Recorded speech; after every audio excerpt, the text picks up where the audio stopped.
Rain fell hard. Miso, a tabby cat, searched for shelter. She was a stray, used to the rain, but she preferred to stay dry. She found a small alcove in a building. It was dry and smelled of dust and leaves. Miso liked it. She curled up, her tail wrapped around her paws. As the rain came down harder, Miso heard a small peep. It was a tiny sound lost in the downpour.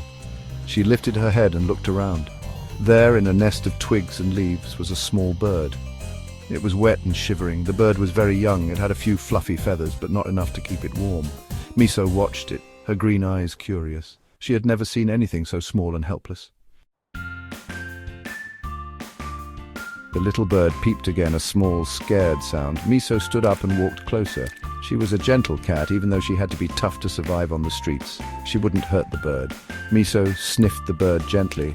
The bird flinched away, but it was too weak to do anything more. Miso, sensing its fear, sat down a little way away. She watched the bird with concern. The rain continued to fall, and the little bird continued to shiver.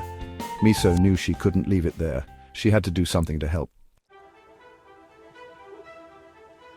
Carefully, Miso approached the bird again. This time she licked the bird's wet feathers. The bird stopped shivering a little. Miso continued to lick, cleaning and drying the bird's feathers. Over the next few days, Miso stayed with the bird. She kept it warm with her body heat. She brought it food, small insects and worms she found. The bird, no longer afraid, ate from her paws. The days turned into weeks, and the bird grew stronger. It started to hop around the alcove, flapping its wings. Miso watched, her heart filled with a curious warmth. She had never felt this way about another creature before. One day, the bird took flight. It flew around the alcove, clumsy at first, then more confidently. Miso watched, her tail twitching with pride.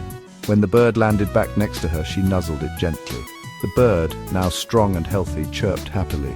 It rubbed its head against Miso's fur. They were an unlikely pair, a stray cat and a little bird, but they had found friendship in the most unexpected of places.